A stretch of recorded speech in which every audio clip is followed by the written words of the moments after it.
Hey guys, what's up? It's Megan and Carly. Hi. Welcome back to my channel. Today we're going to talk about having mental illness and feeling like a burden. Yes. I know I felt like a burden many times. Yeah. Yeah. It's something you have to constantly work on, at least for me.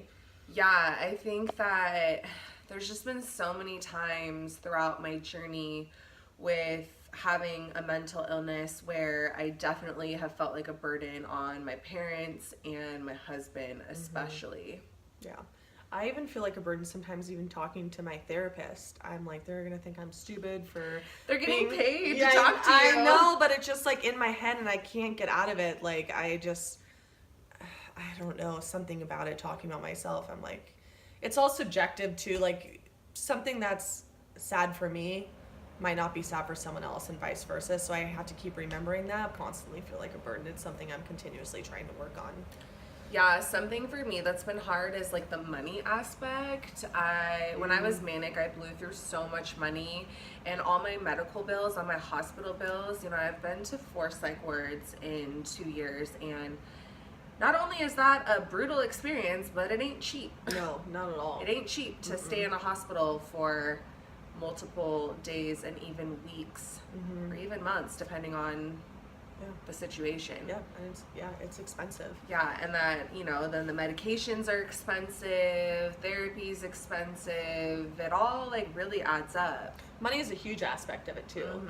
Because there's been times too where, I have to call out of work because I'm so depressed I physically cannot get out of bed, and I have to rely on other people for money, or I have in the past, and that's really shitty. And then on top of feeling like shit, and you don't want to have them feel like shit and feel like they have to take care of you. The money aspect has really gotten the best of me in the sense of there's been some days where I've been so debilitated I can't work. I literally cannot go to work, and I've mentioned in previous videos that I had a hair salon business and I was making really good money, and going from that to not working for long periods of time has been really hard on my self-esteem. I realize now that I based a lot of my self-worth and my self-esteem with my career, which is naughty. You shouldn't do that. You don't realize how much you do it until it all gets stripped away from you, and then you learn real quick how much weight in your self-esteem and self-worth that your job plays a huge role in your part. Once I stopped running my business, which I didn't go out of business, I chose to stop running my business because I was too sick, I was too depressed to go on anymore. And then there's lots of other things about doing hair that have become really unhealthy for my mental health. Something else that I want to touch on is that when you're in that depressive episode, it's hard for me, and I'm sure a lot of you can relate to this, but I don't really want to tell people because I don't want to make them feel bad. I don't want them to pity me. And by doing that, by not telling people, I'm shutting people out, and that just makes the situation even worse, which will actually make you feel more of a burden. And it's hard to reach out for help. Just find someone close to you and try to explain what you're going through rather than isolating yourself, because that just makes it even worse. It makes you feel like even more of a burden in the long run. Even though I've come a really long way, I still am embarrassed to some degree. You know what I mean? I think that's always going to be a part of it, Yeah. Especially, I don't know. I don't know which is more embarrassing, depression or mania. It's hard to say. Mania, I do a lot of really asinine, crazy things, but, with depression, I think it's the fear of people saying something like, get over it, get out of bed, what are you doing, just minimizing what I'm going through. I think I'm afraid to... You're so vulnerable when you tell someone, I'm depressed, I'm in a depression, I have bipolar depression, I feel like shit. You're vulnerable for feedback, and it's the feedback I don't want. Yeah. That stresses me out. Or not the negative feedback. Well, to just try being happy, Try some essential oils. Yeah. Stuff like that. Try to find God. Yeah. I think in my life too, from my past, I've had family members that are a burden on me, and I know what that feels like, and it's shitty, so I would never want to project that on someone else, and that's why I choose to shut down and not tell anyone because I know how it feels to have a family member that is a burden, and I don't want to be that person. Yeah.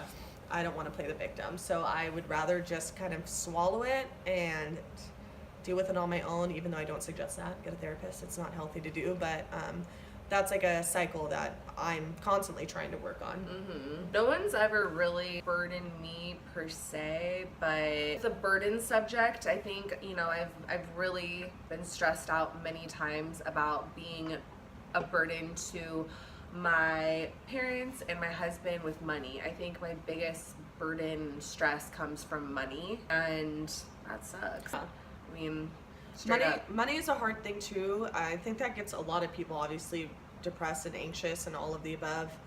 When I was younger, money was a huge issue talked about around me at a very young age, like, oh, we can't afford that, or we're not going to be able to pay a mortgage, and or you know, just money problems all around, and that really gives you anxiety. Oh, it gives me anxiety even to this day. I stress out that I'm not going to be able to make rent, even though I'm working a full-time job. I can do it, but I will I will get myself so anxious and worked up where I cannot sleep, thinking that I'm not going to pay my bills, I'm going to be homeless, blah blah blah blah.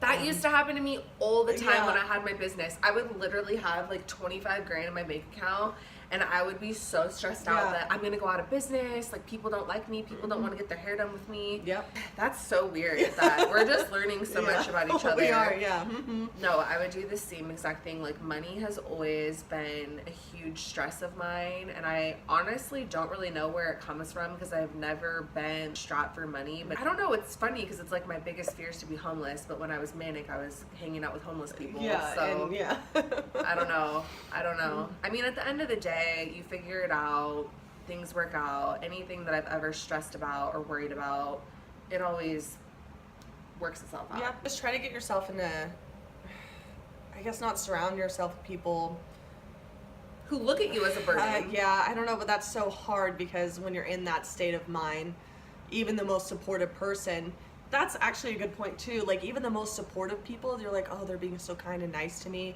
and I feel even more like a burden, like I'm just complaining the whole time, you know? For sure. Even though, like, with my mom or my husband, I feel like a burden to them the most.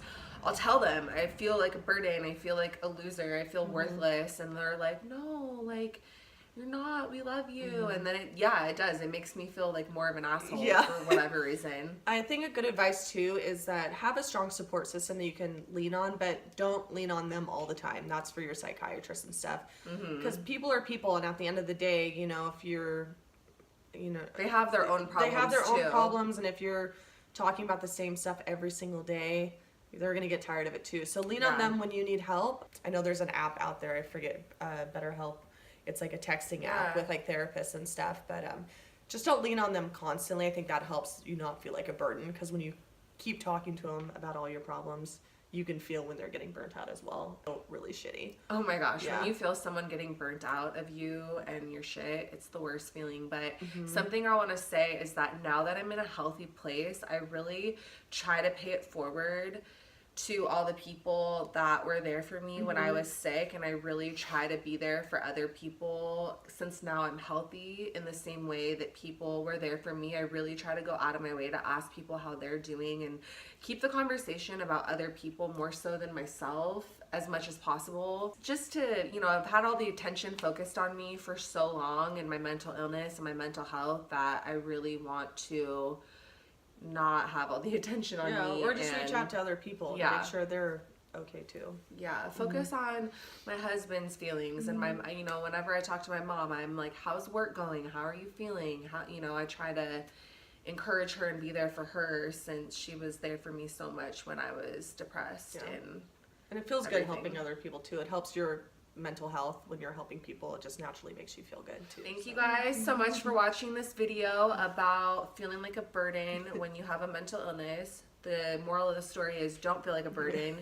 You aren't a burden. You